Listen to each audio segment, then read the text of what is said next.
Assalamualaikum warahmatullahi wabarakatuh. Balik lagi dengan channel Fakta Kehidupan. Nah, seperti biasa sebelum kita mulai, kita tuh absen dulu ya di kolom komentar. Nah, kemarin tuh udah banyak banget yang komen dari Pandaan Jatim, Cirebon, Depok, terus dari Blitar. Ada lagi juga dari Lampung, dari luar negeri pun banyak seperti Singapura, Taiwan, sama Hong Kong. Wah, banyak banget ya. Terima kasih saya ucapkan ya. Dan saya juga selalu doakan untuk kalian semua. Semoga sehat selalu, dipanjangkan umurnya, dimudahkan rezekinya, dan dimudahkan segala urusannya. Nah, seperti biasa nih, kita tuh mau menceritakan sebuah kisah. Nah, kisah kali itu menceritakan seorang wanita yang melihat mantan suami dan selingkuhannya hancur setelah perceraiannya.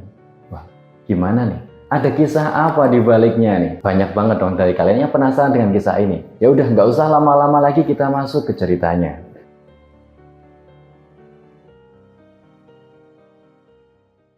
Nah, seperti biasa, nama dan tempat kita rahasiakan atau kita samarkan untuk kepentingan bersama. Nah, kisah kali itu menceritakan seorang wanita, sebut saja namanya Maya. Maya itu memiliki usaha, usahanya itu catering. Cateringnya itu berkembang pesat. Dan di kotanya aja ini, itu ada beberapa cabangnya. Wajar aja lah di kotanya itu ada perusahaan-perusahaan dan instansi-instansi. Jadi apabila mereka atau instansi-instansi ini dan perusahaan-perusahaan ini bikin acara atau bikin pertemuan, itu minta cateringnya atau minta makanannya itu sama si Maya ini. Si Maya itu terkenal bahwasannya makanannya itu enak. Yang satu tuh banyak variannya dan juga tuh murah dibanding catering-catering yang lain. Dibanding itu juga, si Mayang ini selalu tepat waktu orangnya. Apabila dia pesan jam sekian, ngirimnya jam sekian, dia selalu tepat waktu dan disiplin juga. Jadi banyak banget dari klien-kliennya itu yang kerjasama ataupun ya percaya dengan si cateringnya Mayang ini.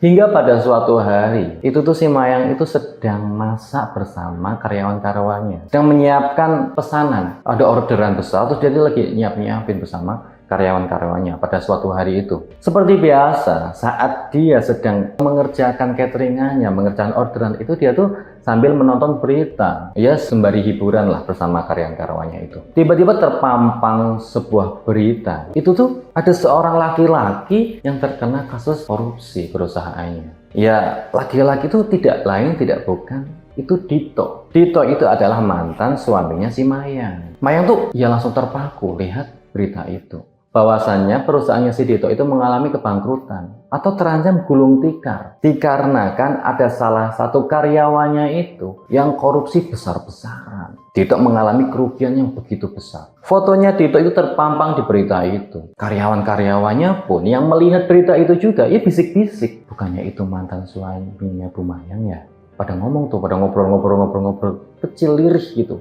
Di belakangnya si Mayang. Yang Mayang itu kala itu sedang terpaku melihat berita itu. Di sana tuh Mayang berpikir, Mas Dito, mantan suamiku, mengalami kehancuran yang begitu parahnya. Perusahaannya hampir gulung tikar. Tapi ekspresi wajahnya si Mayang tiba-tiba tersenyum sinis. Dia tuh terbayang kala dulu ia dihianati oleh mantan suaminya itu. Itu senyum sinis. Mungkin ini karma untuk suami dan selingkuhannya itu. Karena Mayang mendengarkan bisik-bisik dari belakang, karyawannya pada bisik-bisik, dia bilang, udah nggak usah ribut, kita lanjut kerja lagi, kata si Mayang. Akhirnya si Mayang dan karyawannya itu ya kerja lagi seperti biasa. Namun si Mayang itu berpikir atau kepikiran gitu loh, kalau si Dito suaminya, mantan suaminya ini bangkrut, terus bagaimana nasib anaknya? Waktu di pengadilan, si Dito itu memenangkan bahwa hak asuh anaknya kepada Dito. Si Mayang kalah dikarenakan si Dito itu ya dia tuh punya uang. Dia bisa nyewa pengacara yang handal untuk memenangkan kasusnya. Sedangkan si Mayang itu nggak punya duit gitu loh. Paling ya nggak dapat apa-apa dari si Dito. Karena si Dito itu pinter dan punya uang. Punya harta untuk menyewa pengacara handal dan akhirnya hak asuh anaknya jatuh kepada si Dito. Nah sekarang si Mayang itu berpikir, bagaimana nasib anaknya apabila si Dito mantan suaminya bangkrut? Dia terus berpikir terus gitu loh. Setiap hari dia memikirkan hal itu. Akhirnya pada suatu hari si Mayang itu tuh ditelepon salah satu karyawan cateringnya di suatu cabang. Bu, ini Bu, ada salah satu orang yang berminat untuk kerjasama dengan kita. Katanya dia ingin buka catering juga di daerahnya, bekerjasama dengan perusahaan kita. Gimana nih Bu, mau diterima atau enggak? Ya si Mayang memang itu suka kerjasama dengan orang-orang. Dia tuh suka mengembangkan perusahaannya ini atau usahanya ini. Karena ya memang usahanya si Mayang itu menghasilkan banyak uang. Dan jadi jaminan juga si Mayang itu udah dapat nama. Jadi banyak banget tuh dari investor-investor yang punya modal besar itu pengen kerjasama dengan si Mayang. Ya, akhirnya Mayang ya oke nggak apa-apa, kita atur tempatnya aja dan atur waktunya, kita ketemuan di sana, kata si Mayang. Hingga akhirnya hari itu pun tiba. Si Mayang tuh datang ke tempat yang udah dijanjikan. Sampainya di sana di sebuah restoran, Mayang tuh terkejut. Ternyata orang yang ingin kerjasama dengan si Mayang ini adalah mantan suami dan istri barunya itu, si Dito. Mayang pun mencoba untuk profesional, tidak menyangkutkan masalah pribadinya dulu dengan pekerjaannya sekarang. Akhirnya dia pun duduk, udah lama menunggu, kata si Mayang sambil basa-basi lah. Justru yang malah terkejut dan kelihatannya kikuk dan panik itu malah si istri barunya dan si Dito itu. Kok ternyata ini perusahaannya si Mayang. Si istrinya, sebut saja namanya Dita, istri barunya si Dito ini, mantan suaminya si Mayang. Itu ngomong, udah mas, kita pulang aja deh, nggak usah diterusin lagi acaranya. Nggak usah, tenang aja dulu, kita dengerin aja dulu apa katanya. Apabila memang tidak memungkinkan untuk maju, kita udah mundur aja, kata si Dito. Akhirnya si Dito sama si Sinta ini mendengarkan omongannya si Mayang. Si Mayang menjelaskan tentang peraturan-peraturan untuk bekerja sama dengan dia. Yang namanya udah mencoba untuk profesional, mencoba untuk tetap pada jalur yang benar. Namanya juga manusia. Si Mayang itu menyerempet masa lalunya. Masa lalunya dia bersama si Dito itu. Akhirnya si Dito pun ngomong, kita udah nggak usah lanjutin lagi ya. Kamu udah nyerempet kemana-mana ini omongannya, kata si Dito. Emang bener kan omongan saya? Emangnya bisa kamu dipercaya setelah pengkhianatan kamu di masa lalu? Masihkah kamu bisa dipercaya? Kata si Mayang. Dito yang udah mendengarkan, ini hubungan kerjasama yang disangkutkan dengan masa lalu. Udah tidak bisa memungkinkan untuk kerjasama lagi. Akhirnya si Dito dan istri barunya si Sinta itu pun pergi dari tempat itu. Tinggallah Mayang seorang diri. Mayang itu berpikir, apakah omonganku salah? Merenungi kata-katanya tadi.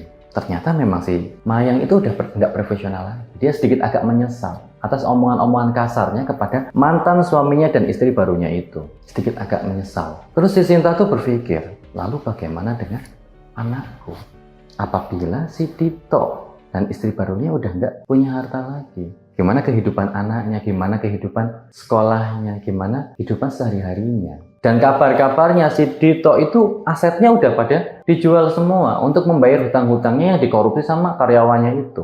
Rumah mewahnya, terus mobil kendaraannya, itu udah dijualin semua. Dan kabarnya sekarang si Dito dan istri barunya itu tinggal di sebuah rumah sederhana. Si Mayang tuh berpikir, gimana sih anaknya? Akhirnya flashback kehidupan si Mayang itu di tempo dulu. Si Mayang itu adalah seorang ibu rumah tangga yang begitu mencintai keluarganya. Keluarganya itu sebegitu bahagia. Si Mayang dan si Dito atas pernikahannya itu dikaruniai seorang putri. Putrinya begitu cantik dan menggemaskan. Kehidupan Mayang yang hampir sempurna ini tuh ya udah suaminya kaya, kerjaannya mentereng, rumahnya bagus dan mewah, kendaraannya juga ada. Dia juga udah dikaruniai seorang anak. Itu udah hampir mendekati dengan namanya kesempurnaan. Nah, kehidupannya sempurna itu tidak bertahan lama. Di pernikahannya yang hampir menginjak 5 tahun, itu si Mayang itu sedikit agak curiga dengan suaminya. Suaminya itu, karena dia seorang pengusaha, ya kerjaannya kan banyak. Dia tuh sering pergi keluar kota, 1 bulan tuh pasti. Nah, si Dito ini dengan istrinya pun tidak lagi mesra seperti dulu. Dia tuh udah nggak perhatian lagi dengan si Mayang. Entah apa alasannya, si Mayang itu merasakan kecurigaan gitu, merasakan keanehan kepada suaminya. Ada apa ini dengan suamiku? Udah nggak perhatian lagi, sering ngomong kasar, sering cuek, sering dingin, nggak perhatian lagi kayak dulu. Ada apa? Tapi si Mayang itu mencoba berpikir positif, bahwasanya mungkin ini pekerjaan dia. Ya udah, ini mungkin pekerjaan suamiku. Dia tuh banyak pekerjaannya, terus banyak pikiran, jadi ya nggak kayak dulu. Ya udah deh, nggak apa-apa, yang wajar aja, kata si Mayang untuk berpikir, mencoba untuk menenangkan dirinya sendiri. Tapi sebuah kenyataan yang pahit pun akhirnya terbongkar. Hingga pada suatu hari datanglah seorang wanita mengetuk pintu rumahnya si Mayang ini. Dibukalah pintu sama si Mayang. Di sana tuh ada seorang wanita. Ya wanita ini tidak dikenal oleh si Mayang ini. Ini siapa wanita? Ada apa dia datang ke sini? Ada perlu apa? Oh iya mbak, ada apa ya mbak ya? Cari siapa? Kata si Mayang menanyai sosok wanita itu. Ada Mas Ditoknya nggak mbak? Kata si wanita itu. Maaf mbak, suami saya lagi pergi kerja. Ada apa ya mbak? Tanya si Mayang. Oh, jadi mbak ini istrinya. Saya ada perlu sama Mas Dito mbak. Saya boleh nunggu di sini nggak? Ya udah deh, masuk aja. Bentar lagi juga Mas Dito datang atau pulang. Akhirnya si wanita ini tuh pun disuruh masuk sama si Mayang. Dibuatkan teh dan dijamui makanan ringan sama si Mayang ini. Duduklah di sana. Hingga tidak lama kemudian, waktu Mayang sedang bikin teh, tiba-tiba suaminya pulang. Terdengar suara mobilnya memasuki pekarangan rumah. Dito pun masuk ke rumah. Dan betapa terkejutnya si Dito itu ternyata lihat wanita itu ada di dalam. Ternyata wanita itu namanya Sinta. Masuk di sana. Wanita itu sama si Dito itu ngobrol-ngobrol. Akhirnya si Mayang datang sambil membawa teh. Oh, Mas udah pulang mas, kata si Mayang. Dito yang melihat kejadian itu pun bingung. Akhirnya mereka bertiga pun duduk di sana. Si Sinta tuh mengutarakan niat dan kedatangannya. Mbak, maaf apabila kedatangan saya mengganggu. Tapi saya rasa ini waktu yang tepat untuk saya ungkapkan kebenaran. Mayang pun bingung. Apa yang mau dibicarakan oleh sosok wanita ini? Kenapa dia ngomongnya seakan-akan dia tuh ingin mengungkapkan sebuah rahasia? Jadi gini mbak, saya dan Mas Dito sebenarnya udah menikah 3 bulan yang lalu. Dan saya datang ke sini untuk meminta keadilan kepada suami saya, Mas Dito. Mayang pun yang mendengarkan cerita atau kata-kata dari wanita itu pun shock, bukan main. Ternyata selama ini suaminya begitu berbeda, begitu dingin, dan sering pergi keluar kota. Itu ternyata dia tuh menikah dengan sosok wanita ini. Dan si Sinta datang ke sini dengan maksud dan tujuan minta keadilan, bahwasanya dia tuh pengen tinggal di sini juga, tinggal bersama si Dito. Akhirnya si Mayang tuh minta penjelasan kepada suaminya. Emang bener mas, ini istri kamu? Apa ternyata selama ini kamu sering keluar kota itu karena kamu bersama dengan wanita ini? Kamu menikah dengan wanita ini di belakang aku, kata si Mayang. Suaranya begitu berat dan tersendat-sendat, dan seakan-akan tuh menahan tangis gitu. Ya wajar saja, hatinya begitu hancur. Bahkan mimpi di siang bolong tiba-tiba ada datang seorang wanita mengaku bahwasanya dia tuh istri dari suaminya. Si Dito yang mendengarkan semua penjelasan dari istrinya, istri sahnya ataupun istri selingkuhannya ini, itu seakan-akan disudutkan. Dia tidak bisa mengelak lagi. Iya, aku mengakui semua ini. Aku udah menikah lagi di belakang kamu. Maafkan aku, Mayang, kata si Dito. Si Mayang pun tidak bisa terima dengan semua ini. Akhirnya si Mayang tuh ngomong dengan emosi. Dia tidak mau dimadu. Si Dito harus milih di antara Mayang atau Sinta, istri barunya itu. Ya wajar saja bagaimana dia bisa hidup bersama madunya. Satu rumah bersama wanita lain. Dan membagi cinta suaminya dan perhatiannya dengan wanita lain pula. Ya si Mayang nggak mau, dia keberatan. Si Dito harus milih di antara Mayang atau Sinta. Ini Dito itu memang kurang ajar. Kayaknya tuh emang udah bosan dengan si Mayang. Dito milih si Sinta. Yang karena si Sinta ini istri barunya. Dan si Mayang itu udah ya nggak secantik dulu. Karena dia tuh udah punya anak. Sudah melahirkan seorang anak. Si Mayang udah nggak cantik kayak dulu lagi. Beda dengan si Sinta yang masih seger gitu loh.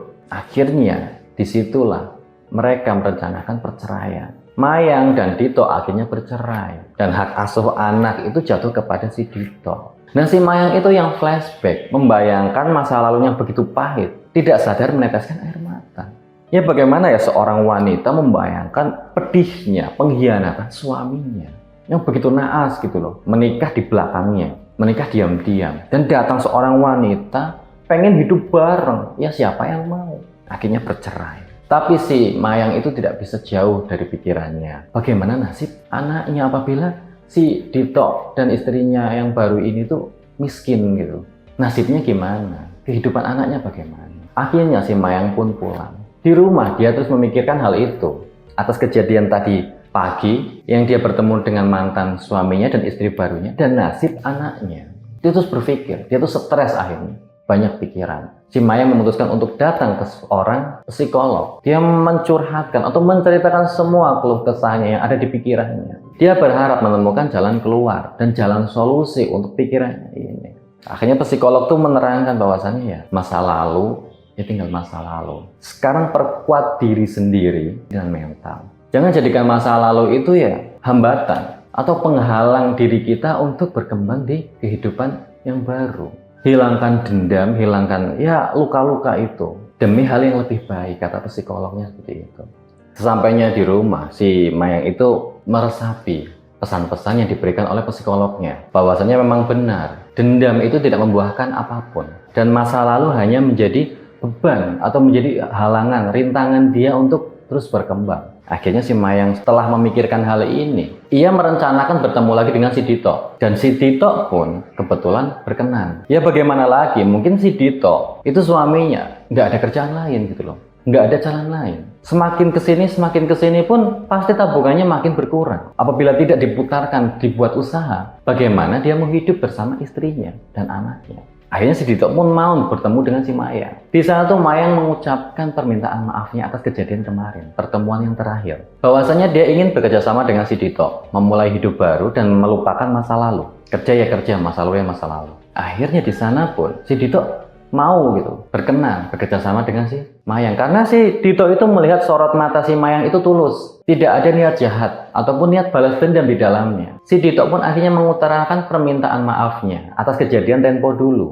lalu yang dia tuh mengkhianati dan menyakiti si Mayang. Sekarang si Mayang udah mempunyai kehidupan baru, begitu juga sih Dito mempunyai kehidupan baru. Akhirnya si Dito dan si Mayang bekerja sama, bikin catering, bikin usaha catering cabangnya yang dibangun oleh si Dito ini. Dan pekerjaannya si Dito itu ya, atau si cateringnya si Dito itu ya lumayan bagus, kinerjanya bagus, profesional, yang membuat perusahaannya si Mayang cateringnya itu ya tidak mengalami hambatan. Dan si Mayang sekarang dia sibuk dengan perusahaan cateringnya. Dan begitu juga si Dito, dia tuh ulet menekuni kerjasamanya bersama si Mayang. Nah, begitulah kisah dari salah satu subscriber kita. Dia tuh menceritakan kisahnya dikhianati oleh suaminya sendiri. Dan melihat kehancuran suaminya dan istri barunya. Si Mayang ini bisa memaafkan mantan suaminya yang begitu sadis atau begitu tega, mengkhianati cinta dan keluarganya. Dan dia bisa memaafkan dan bisa merangkul kembali dan bisa hidup